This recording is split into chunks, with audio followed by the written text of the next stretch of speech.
It was the 1990s, a big show in a small town off I-75 in Georgia. They were called the biggest cocks in the henhouse. But things have changed since then. It's been 30 years, and they finally found a home here, like everyone else, doing a podcast. It's Erica and Mark, the phone call podcast thing.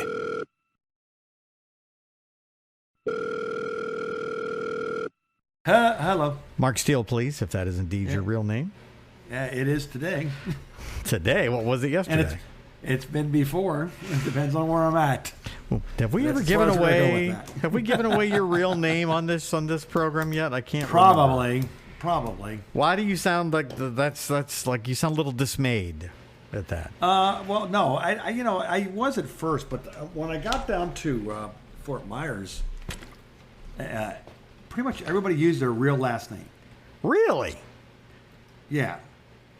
Like they didn't hide from it, and it's like I said, I remember when I got the Mark Steele name, because I got that with you, because Alan Sneed, our consultant at the time, knew that Mark in the Dark was not going to work. Wait a minute. So you came from like Bainbridge, Georgia. What is that? What you were doing in Bainbridge? You were Mark in the Dark? No, actually, I was Mark Roberts there. Mark. They got rid of the Roberts. Mark in the Dark. I was Mark in the Dark in West Palm when I was doing overnights and producing the morning show. Good morning, everybody. I'm Mark Roberts. I've got two first names. Don't look me up in your police files. That sounds like a serial killer, Mark Robert Roberts. It was Roberts. just so dumb, and I wanted to keep the thing, and it's like I liked the even though it wasn't neither is Mark Steele our original name either. I mean, there's a lot of Steels. I mean, how many people do you know on radio that are Steele, something Steele? Oh, tons. Tons. And you can see them on Instagram. They start with usually the real so-and-so Steele. Right. Oh, yes. I'm the real Dan Steele. And it's always a single syllable first name, too, isn't it? Real deal. Yeah. Dan Steele. Oh, God, you're going to make me throw up in the back of my throat. Oh, then I started, at the end, I just started using the name Steele, period. I became a Donna. There's a great line in WKRP when Jennifer is dating this really good looking guy and his name is Steele, and he meets Les Nessman, and he just says and Les is being he's like, oh, it's very nice to meet you. And he said, oh, it's very nice to meet you, too. He's like, Steele, that's quite an interesting name. And he said, yes, I believe people's names say a lot about who they are, what kind of man they are, And then he says, what's your name again? And he just says, Les. Get it? Yes. It's funny. That's good writing is what that show was. That was great writing. I'm going to have to find that on the... it's got to be one of these apps that have. Yeah, it's got to be out there somewhere. Yeah, somewhere. I think I see it on. Where did I stumble? I stumbled into it somewhere, like on Pluto TV or something. I don't. Where they have their own radio, where they have their own station. Yeah, Pluto, if they like it, they'll give you an entire 24-hour. Oh, Pluto's got everything, man. Except for all the damn commercials. My daughter and I were trying to watch the Norm Macdonald classic Dirty Work last night, and it was just every 5 fucking minutes there was a commercial. We couldn't even finish the movie because it was just too much. Well, did you see how they do it now? Did the kids now that are in traffic, which is an art? Yeah, I know it's an art. Mm-hmm. And they don't care anymore. They'll stick a commercial wherever they want to. There's no rhyme or reason. It's unbelievable, and it shows you how long you have until the commercial's over. And it's like, oh, you guys are killing me. I can't. It literally. I mean, I can almost take Amazon. Amazon will show you like 2 minutes of commercials at the beginning, and then probably not anymore the rest of the time that you're watching whatever it is, or maybe they'll throw 30 seconds. I can almost stand that, but fucking Pluto, dude, it's like 2-3 minutes of commercials every 5 minutes, and I literally got the point where it's like, all right, I can't watch this anymore. I'm done. I'm not ever watching anything on here again. They've quit. There's a few things they quit doing. Number one, they quit having a natural break. Every TV show or movie has a natural point where you can break. Right. But they will not do that, number one. Number two, they have now sold to the pharmaceutical companies, and now they're putting their 1.5 to 2 minute long infomercials. Oh my God! Yeah, so we can all look at the drugs that we can. I have a rule with drugs: if I see it advertised on TV, I can't afford it. I don't want it if I see it on TV. I mean, I have psoriatic arthritis, so I have pretty bad psoriasis. I'm pretty itchy right now just talking about it. Now that we think about it, and I could get medicine for that, and I have tried medicine for that. That has. How you have some of these some side effects include, a neurological damage. Well, I think I got some of that the last time I took a medication for my psoriasis. So I'm of the opinion that I don't need to take any more medications for psoriasis. Although every now and then it gets so bad, I get tempted. And then I see something on TV and I start researching. I'm like, that looks like it might actually work. And then I call my benefits people about, is this something I would be eligible for? And I would be. And the copay is something like $6,000 a year. But yes, I can get it with a $6,000 copay. After you hit your $6,000, then they'll start paying for partial. Yes, exactly. So and that's why I had to borrow from my 401k, because I had to pay my new knee off. And I still owe my 401k a bunch of money because I had a $6,000 deductible that turned into something like closer to $8,000 out of my pocket by the time I got my new knee. But I don't have any more pain in my knee, so you're not. You're still got about 10 more years before you can get the better insurance for less money. How old do I have to be to get that? 65. I've got let's see, I got about 6-7 years left until that. Okay, yeah. So it's not what your grandfather probably promised you. I'll tell you that. It's not free. No, and they don't cover everything. No, it's I would have thought for sure that the government would have my back, that the government cares about me, because the government, I've paid them all this money, but it turns out we've been paying all this money to a bunch of goddamn pedophiles, Mark. They could have been giving us health care with all that, but no, we're buying young kids for them. That's what we're doing. It's extremely gross. Yeah. I can't even. And it shows you. What's the name of that? I don't even want to give them any. I'm not going to give them any props. But there was an organization that was around, and I think they're still around. That was trying to normalize. NAMBLA? Is it NAMBLA? Is that it? Yeah, I think it was NAMBLA. Yeah, and I only know that because it was on an episode of South Park. Yeah, okay. It's so fucked up. It stands for the National Association of Man-Boy Love Association. So I knew there was something like that, and then what I saw was NAMBLA. Today, I was watching this video on Reels, and having a cup of coffee, and I noticed that she said the word grape. Right. And then she said right after that, molesting. Oh, you can't say that. You have to edit that. No, the funny part, she couldn't. She said grape, so she could get that passed. But not only did it let them say molestation, but it also printed it out for you. Wow. In the thing, and I thought, who is running the controls that think that word's okay? I'll tell you who, Mark. AI. Would you like to? Has molestation ever been used? Can you use molestation in any kind of funny way, or any kind of other way than what it is?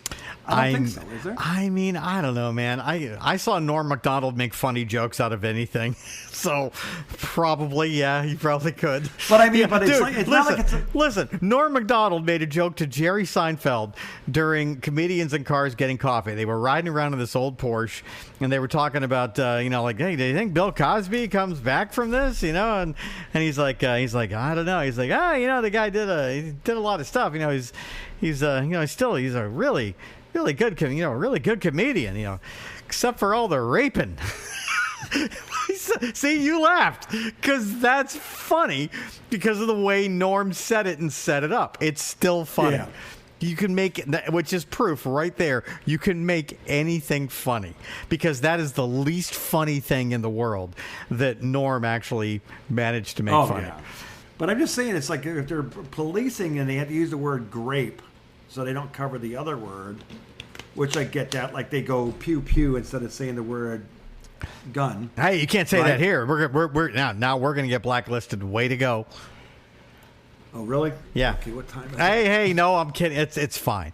Okay. You also can't talk about, let's just say, unaliving yourself. You can't say the S Right. word. You have to say unaliving. And then, see, you got all these rules, but then that one word snuck by, and it's like it just irked me. It's like, why is that ever going to be okay?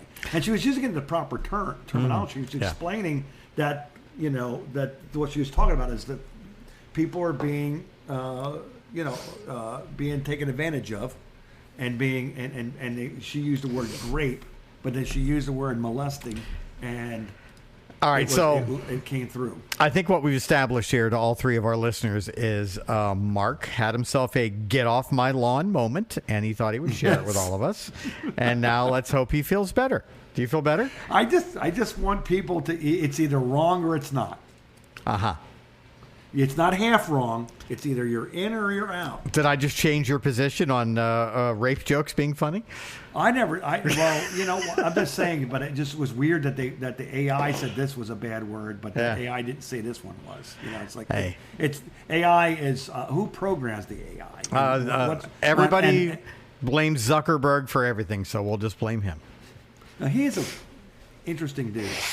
Yeah, he is. All billionaires are, quote, interesting dudes. Yeah, they are. Yeah. And let's not get into reasons why. 'Cause I think we know why. I just watching that movie about the beginning of Facebook. Watch that, and if that is even remotely Oh, you mean the true. movie that came out 20 years ago that you finally watched? Yeah, no, I didn't finally. I just watched it Okay. probably about 10 years ago. Oh, wow. But after it was free and I could just find it somewhere. But it was like, I go, man, oh man, if that guy's that much of a schmuck, Yeah. that's pretty schmucky. Show me a billionaire that isn't a huge schmuck. You can't. I guess not.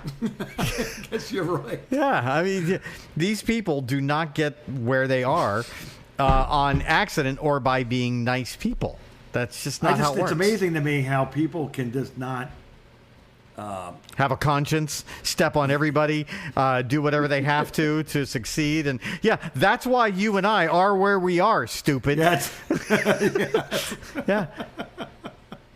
that's true because I've seen it in our industry, and I've seen where we could have easily. We just took a little bit of an attitude. Look We at probably the would've went somewhere. look at the successful morons that we've had to deal with in this business, Jan Jeffries, and just imagine how they got there. Yeah. You know exactly who I'm talking about. Oh yeah. Yeah. How did that guy ever get successful? That's a good question. That is a great question. Now, there are some guys who I like and respect who honestly earned their respect and position in the industry, like Val Garris. He's one of them. Yeah. That guy, good guy. Trust him. Yes. Trust him. I trust him. I always trusted him too. He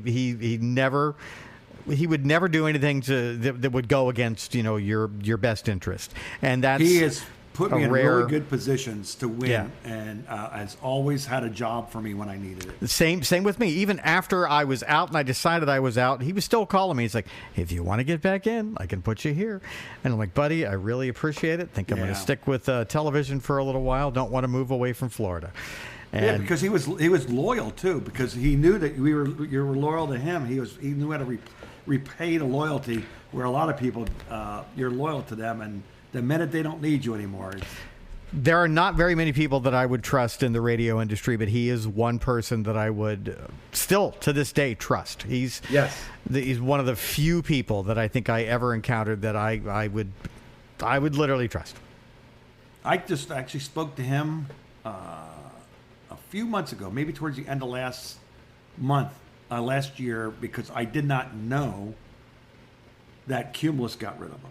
Oh yeah, a while ago. I think we were talking about it. Saw it somewhere on a trade somewhere. Or something. Yeah. Or you might have told me about it. I think I told And then you, yeah. Yeah, and then I reached out to him because I really hadn't been paying attention to the trades Yeah. at all. So the only thing I know is whatever that crappy radio jock tells me. Oh, That is my favorite Instagram. He is. It's called Shitty Radio Jock for those of you on Instagram. If you want to go subscribe to him or her, we don't know who it is. Yes, but they certainly do expose some bullshit, don't they? Yeah.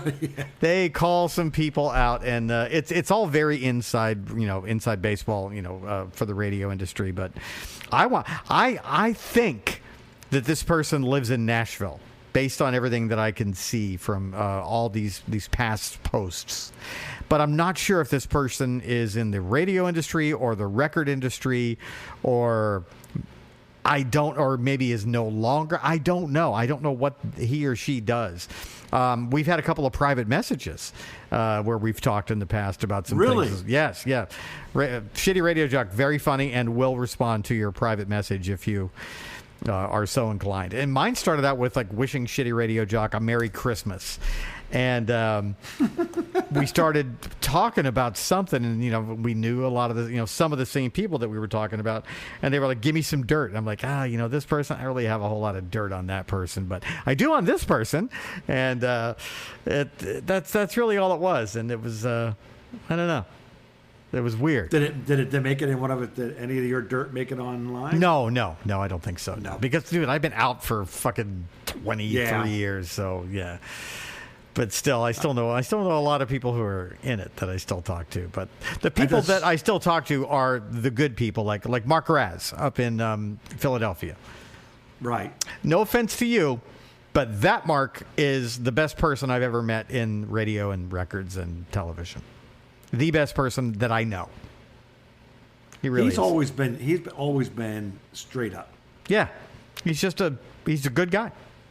And I remember when he's the guy who hired me in Pittsburgh, in Beaver Falls, and I walked in off the street, and he was like, "Yeah, let's go," and super nice guy. Would I was doing overnight, so he would still buy me breakfast when I was getting off the air, and we would talk, and he would call me during the day if I told him. He's like, "Hey, we need to talk." I said, "Call me. I'll be awake by 3:00. And he was just so he calls me into his office one day. He's like, "Hey, I need you to come to my office. Can you come to the station?" I'm like, yeah. Am I fired? He's like, no, nothing like that. This is good for you. I'm like, okay. So he pulls me in there and he says, so I'm leaving. And I'm like, no, you can't leave. We got a good thing going on here. No, you can't leave. And he's like, I have to leave. It's a great job. I can't say no. And that was when he went to WAAF in Boston. And when he told me that, I was like, oh, well, shit, that I understand. He's like, good news. I want you to do afternoons after I leave. So no more overnights. You can do 3 to 7. So I got his afternoon shift when he went to Boston. And we never lost contact. He would call me every week or two after he went to Boston just to talk and see what was up. And same thing when I went back down to Georgia. We would talk all the time. I never lost touch with that guy, ever. He went to work in New York at K-Rock. Did you know he did overnights on K-Rock when Howard Stern was there? No idea. Yeah. He's got a very embarrassing story about Howard Stern picking on him one morning, and Stern just, dragging him into his show for the first couple of hours, and it's a very embarrassing story, and it's one of my favorite stories. And then he went to 102.7, the other classic rock station that was in New York after K-Rock blew up, and then he ended up doing country in Philly. He used to do a rock and wrestling syndicated show. Do you remember that? I remember that. Yes. Yeah, that was on here. It was on 98 Rock here in Tampa, and yeah, dude, he was just still is. I talked to him last week. Still one of the best people I know. Is he still working? He is. He's still the PD for Beasley in Philly, but he keeps threatening to retire, but I don't think he's old enough yet. He's kind of like me. He's just like, I'm just not there yet. So in other words, if they were to sell it or be done or whatever, he'd probably just go ahead and say, that's it. I don't know what he would do. I think that he knows enough people that if he wanted to stay in, he probably could. I've been trying to get him to move to Tampa for years because you guys own, Beasley owns the country station in Tampa, WQYK. Right. And I keep telling him, I'm like, hey, man, that place is a revolving door of PDs. You could get yourself in there and stay. just ride it till retirement. And he's like, my wife will never let me move to Florida. She likes New Jersey too much. He was driving like an hour and a half, 2 hours to work. He was living like closer to New York City than he was Philadelphia for years. And putting like oh wow 50,000 miles a year. Those radio stations are all. They're not downtown. They're all up in North Philly. They're like in. They're like in like North, or West Philly, or Northwest Philly. They're like outside like Bucks of town. County and all that. Yeah. They're like they're in the nice part of Philly. Yeah. Oh yeah. Because I would hate to just think what it would be like to try to live and commute in. Oh, dude, he was South Philadelphia. He was putting like 50,000 miles a year on his truck. Wow. Yeah. I don't know how he did it, but anyway. I forgot what the hell we were talking about as I look at my hair in the camera right now. Oh, my God, my hair is a freaking disaster today. I washed it yesterday, too. You can't see this, can you? Can you see my hair? Yeah, I can see your hair. What's How about wrong? now? How about now? Can you see me? I covered up the camera. It's all stringy and gross, and it's cold here, and it's all the wind has gotten a hold of it. I'm going to make a hair appointment. As soon as we're done with... actually, if you want to take a break right now and let me go make a hair appointment, that would be ideal. Okay. Erica and Mark. The phone call. All right, we're back. So you get your hat on now, huh? I have two hats that I cleverly rotate. I have my golf hat. Look at this. See the golf? Mm-hmm. Like the old golf gas station hat, which matches Right. my blonde hair. And I have another hat that I got from my Atlanta station that says CBS News Atlanta. So those are my two favorite hats, and I like to rotate them evenly. So I noticed that you always now when I wear a hat, I wear the flat bill, Yeah. New Era. You have a New Era hat, but it's like old school. Is it a snapback too? No, it's you have to It's adjust fitted? it to your head. No, you have to Okay, so adjust there is it. adjustment in the back, though. Yeah, Okay, yeah. okay. So there's not a fitted hat. No, and I don't dress like Marky Mark and the Funky Bunch hats like you do. I just think that I got to get you with my wife, and you got to up your My hat hat game. There's a hat game. People have hat games. Yeah. You got to have a good, strong hat game. I don't know, man. I don't know if I have the. My wife's got the best hats. I don't not Yeah? big into watch it and women wear hats, but she knows how to rock a hat.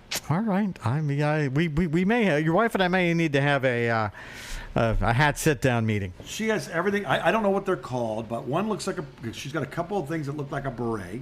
Mm-hmm. That's probably a beret. And then she has a hat that looks like a Greek fisherman's hat. Wow, that's pretty specific. Yeah. And then she's got these big, wide brim, really fun hats. I've got one of those big wide brim hats that I think I paid like $120 for, and I didn't know that I did it. I was out with my car friends. I was out with my car friends one night. We used to all go to Rocco's Tacos in Tampa on Tuesday nights, and I would always get a ride with one of my friends. And Rocco's Tacos has these really good margaritas, so we would sit there and drink margaritas. And my friend didn't drink, so that's why I would ride with him in his McLaren, and I would have a couple of those things. And I'm kind of a lightweight, and we were coming out of there one night. And there's a little kiosk, like a truck, set up in the parking lot between where we were and walking, because we'd parked the cars all the way down to the end where nobody would, hit them. So we're walking out of the car, and I'm like, "What's this? Are they selling hats in here?"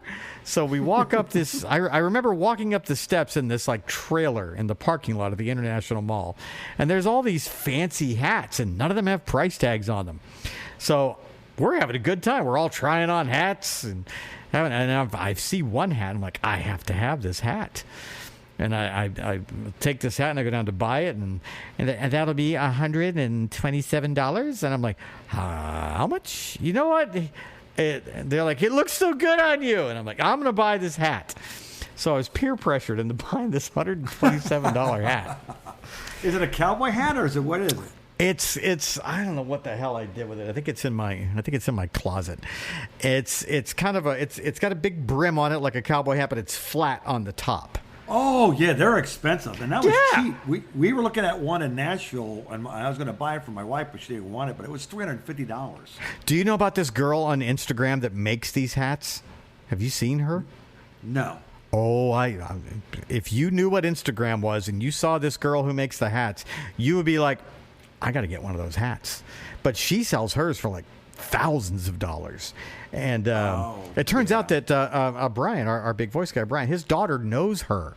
And she's just like this artist who makes hats. She like makes them from like burns. Some of them she burns and, you know, does little paintings or drawings. Oh my God. And no two hats are the same. It's like watching Bob Ross, but with hats is what this girl is. Only she's really pretty. Bob Ross, not so pretty. But she's like the Bob Ross of custom hats in Nashville. Wow. And I watch every hat she makes. That's one of my little secret things that I tell no one about, that I watch this girl make hats on Instagram. Well, there's a guy on, I seen on Reels, so he's got to be on TikTok or one of those anyway, but it pops up there, that people come to him, I don't know what city it is, and they'll just like leave a leather jacket and he'll spray paint it. What? Spray paint, but like artwork. Either you can't have spray like paint leather. That's no, you or can't whatever. Yeah, and he does with a painter. Maybe it's air. What do you call it? The where you have the air coming out of air gun. Airbrush. Right? Yeah. Airbrush. Yeah. That's what this girl does. Yeah. And it's and this guy too. He's like, what do you want there? I want an eagle that's going to land on a moon, and he'll do. And they come back and it's done. Wow. And they showed him spray. Yeah, this guy's really, really good. And he goes, and they're paying like just for this artwork. They're paying anywhere from $100 to $200, $300, just to put it on their jacket or their shirt or whatever. And he does all kinds of work. It's a good trend to get into, and he does the same thing on the street too. So there's no overhead. This is a very fascinating podcast we're having today, isn't it? Talking about radio consultants and fucking hats. And hats. Hey, Oh my can't God. say that we're not diverse. I mean, you could say that. We're both very white and elderly, Yeah. especially you. Well, I'm both, definitely. Yeah, I think Weird Al had a song called White and Nerdy. We should change that for you to White and Elderly. Oh gosh, what time is it anyway? I don't know, man. We've been doing this for like a half hour already. You're right. 28 minutes. So time to take a 28 break. minutes. Are we out of things to talk about? Can we end early? we'll 'Cause take- I'll take a nap. We'll take a break and then I'll come back and let me see here. Where's my cheat sheet? Here it is. I'm gonna go. I'm gonna go look for my girl who's making hats. Here she is, right here. Oh, yep. Lexi Lynn, that's her name. Lexi Lynn. Yeah. That's a great radio name. She's amazing, dude. She's just.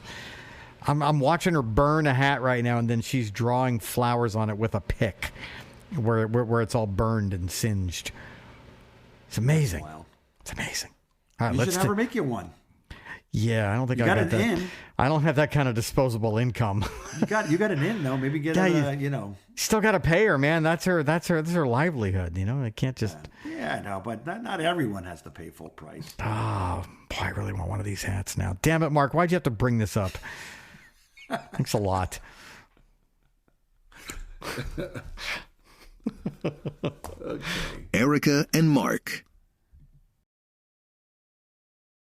The phone call. I saw where on the show prep sheet it said what was the question was this is for a radio bit, but what's the fastest you've ever quit a job and why?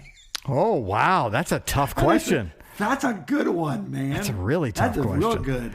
I've had a couple. Fastest. A couple. All right, you tell me yours. I'm trying to think. Okay, well, I when I was trying to decide what I wanted to do when I grew up, Yeah. I had a lot of small jobs right out of high school because the first thing I went to from high school was the restaurant business because I already worked in it. Right. And then I really didn't want to be involved in that. So I tried some other jobs. And the first one was, believe it or not, and this was back in the late 70s, early 80s. This still existed. Door-to-door vacuum sales. Oh, I would quit that really fast. Why would you even do that? I don't know why. I just thought it was something that I'll try it, and then I couldn't even get through.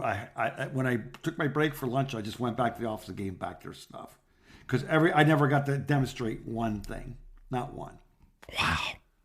And then I found one that was really what it was is I was involved in a boiler room operation, but I had no idea when I took the job. But looking back now, yes, boiler operation. Wow. It was I was making phone calls and calling businesses and selling them boxes of light bulbs. What?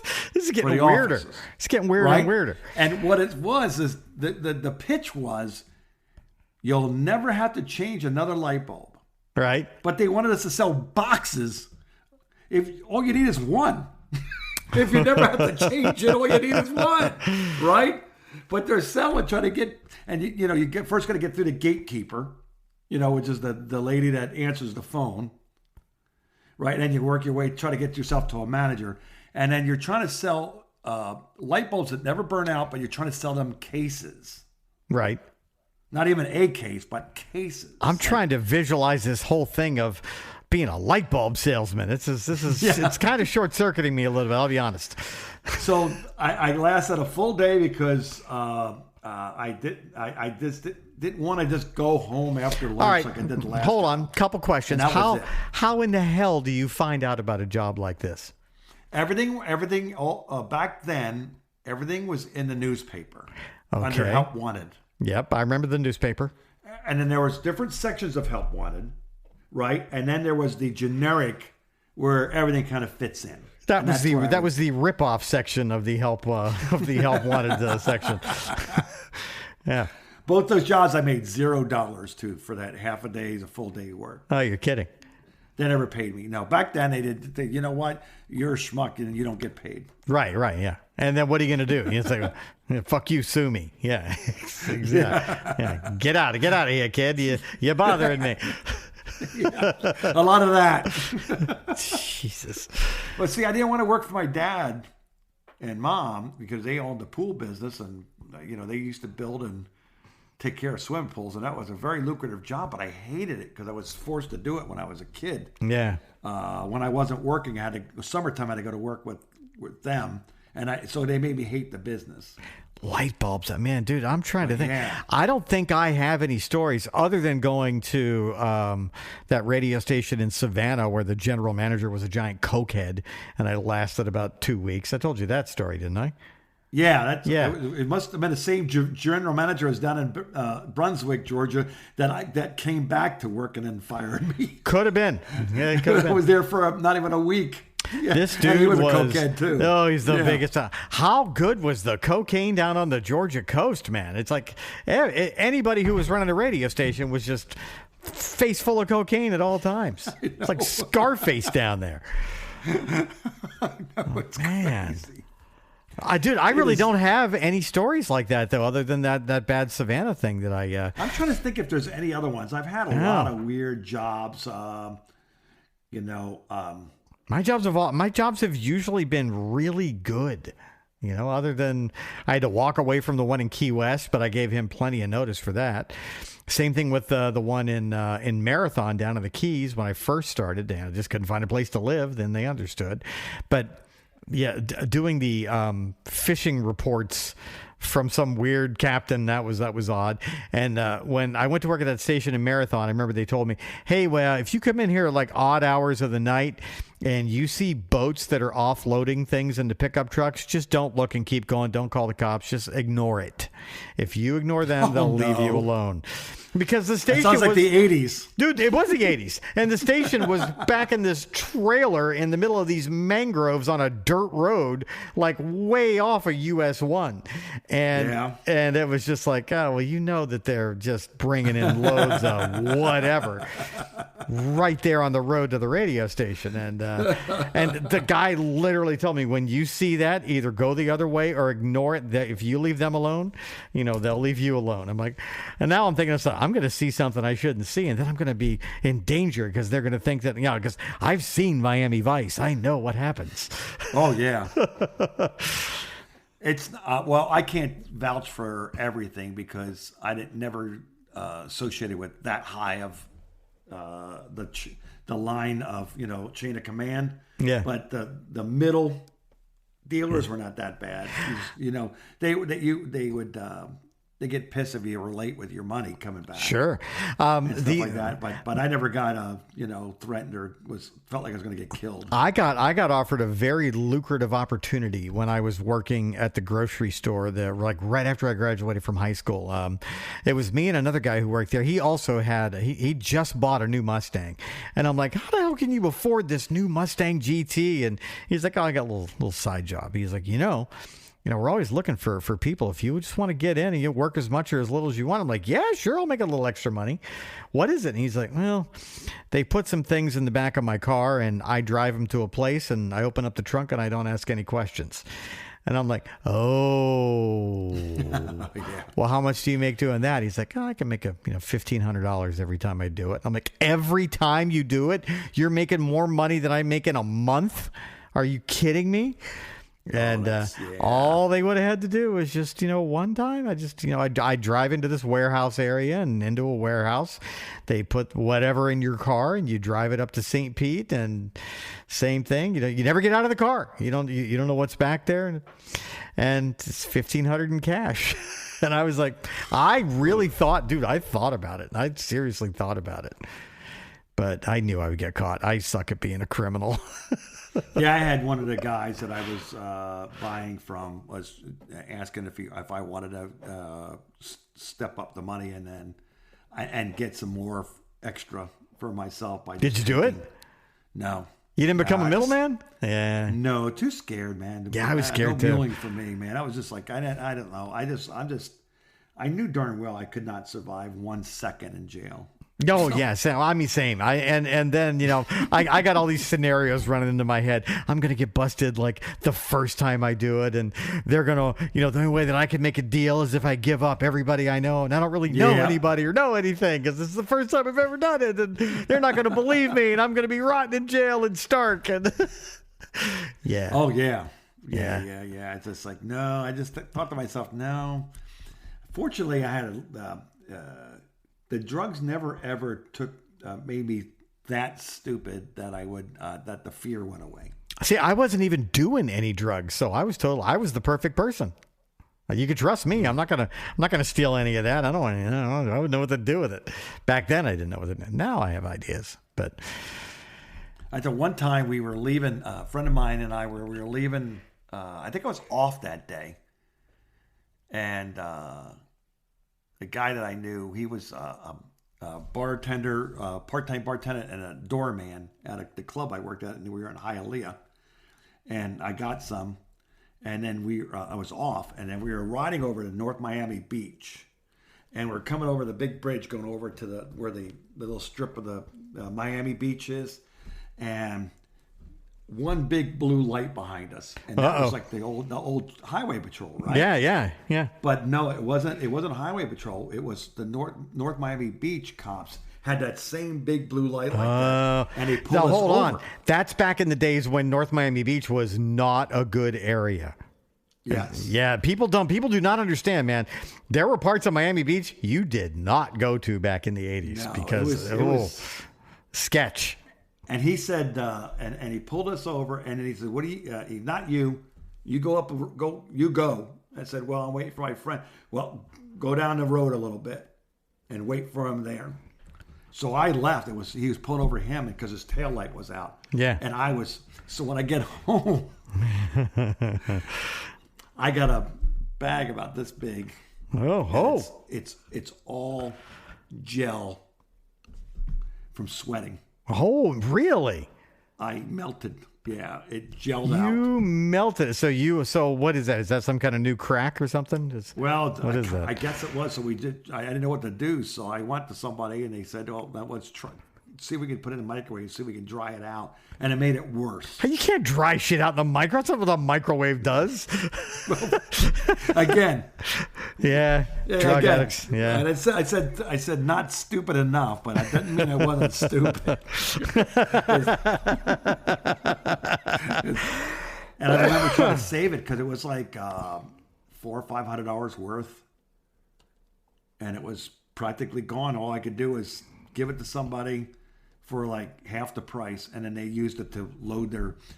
They used to take the tobacco out of cigarettes. Yeah. And paint that paste on the cigarette and put the tobacco in. They could smoke cigarettes in a nightclub and still. And it's like so that is freebase. That is freebase. I was just going to say it's exactly what that is. I know what that. Wow, Mark, what an idiot! But I was like, oh god! Now I had to try to find the money and. Ooh. And to try to pay, because I didn't. How much is that? It was about $400 or $500 I'd come out with. But I made $100. I made $100, $200 a day. So. That's still an expensive little lesson, though. Well, yeah. But it was like I remember that. I remember pulling over. I remember having a crap and going, these are warnings I'm getting, and it's good. It's just enough to let you know that you're just a blue light away. Yeah. From going bye-bye. And again, this is why we're not billionaires, because we are what billionaires would call giant pussies. So that's... Oh, Marcus taking a drink on it, and now he's got a mouthful of water. He's trying not to spit it out. Exactly. And you know what's funny, though, is because in the 70s, in high school, we'd go. I went to school in Davie. Mm-hmm. You remember Davie? Sure. Right? Yeah. Okay, so you go out further out, and it was Everglades and farmland. So we'd go out these. We'd leave school and go. We'd get in these little roads and get out there in the middle of nowhere, and drink some beer and smoke some pot and all of a sudden you start seeing dust coming up. Cars coming, so you don't know who it is. And as it gets closer, you realize not one of our friends. And pull over. They pull up and go, "Hey guys, how's it going? School let out early today." I said, "Uh-oh." No, okay. They said, "Don't you just walk like okay?" You didn't bother trying to hide it. He goes, "Okay, what do you got?" And you bring over your stuff and bring it over and put it on the back of the car. And I don't like this. Okay. And then he sit there and says, "Okay, open the bottles." You open the bottles, pour it out, pour it all out in the dirt. Put the bottles back in there again, and if you drop the cap, pick it up. That's littering. Put it back in there. You get done with that, and then he goes, "Okay," and then he would say, "Bring it a bag," and he'd take it and grab the end of it and go. Oh, whoosh into the air, right to the wind. Yep. Oh, and then he goes, "Okay, here you go," and put that in there with that, and I'll take your trash. Wow. Trash can, and I don't want to see you here again. If I do, do, you're so much more experienced than me, Mark. What it was amazing was that's what it was like back then. But boy, when they got into the 80s, it was not like that anymore. If you get caught with a bag of an ounce of weed, that's enough for distribution. And do you know who you can thank for that? Nancy Reagan and her "just say no" bullshit. Which did not work. No, of course it didn't work. I'm sure she meant well, but it didn't work. Just like Tipper and their oh my God, their little labels. Yeah, all it did was make people do it more. The PMRC, the Parents Music Resource Center, all that did was make Quiet Riot, Twisted Sister sell more records. Yep, it just made them more famous than they were already. Right, and it was like and all that stuff. Though it was interesting. So, but I'm just so I'm so lucky and glad that nothing ever bad happened. The worst thing that happened to me, I'll leave with this story. I might have told you this story already. So I'm at a house, and it's kind of like a little mansion, not a big one, but it's like a mini mansion. Yeah. And I'm at this house. And the guy that owned the house was a automotive dealer. Okay. And we're all sitting there, and everybody's.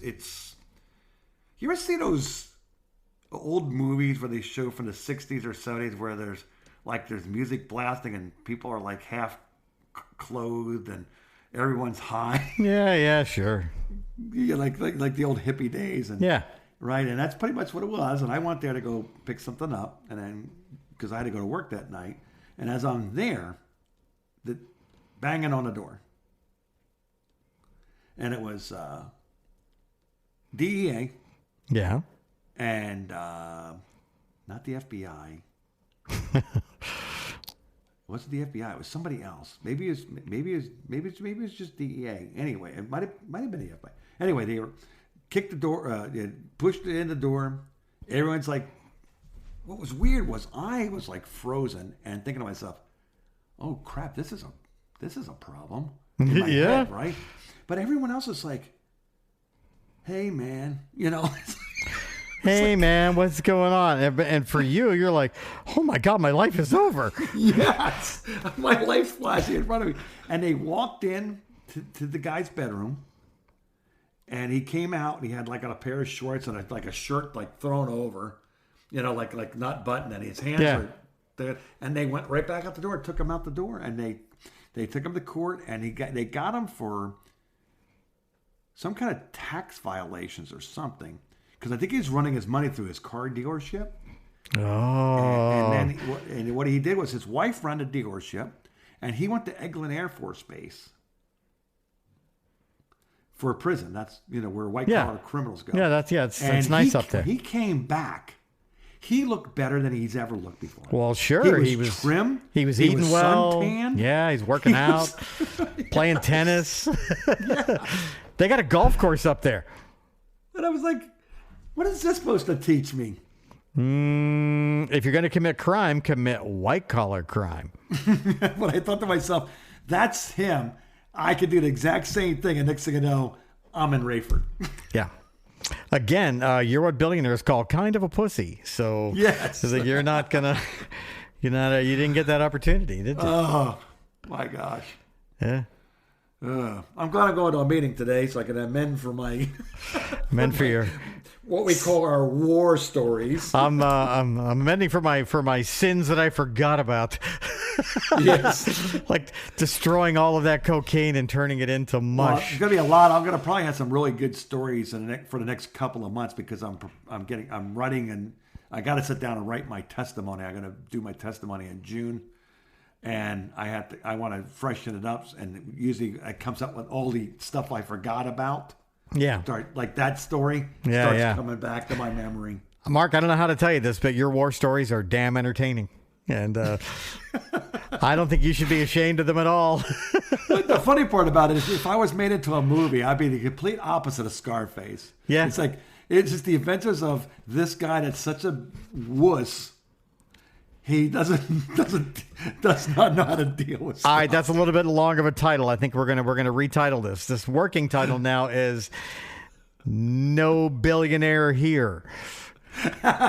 Or we could shorten it even more and just call it Kind of a Pussy. How's that? Yes. I might change my testimony name to that. That's a good idea. I'm glad I gave you some ideas. Isn't that typical poser behavior, though? They go out on a limb and do all the things that look like you're part of that scene. Hey, man. But you're really not. You're talking to somebody who drives a BMW and has fake Rolexes. So I don't know what you're talking about. I feel like I need a meeting now. All right, let's go ahead and send this. Let's just send this thing home. Yeah, I have actual work to do. I got to go. Lunchtime is over. Time for me to go back to work. And I guess I will talk to you next week. Yeah, I don't have anything clever to say here at the end, except for Erica and Mark. You're a giant pussy. The phone call.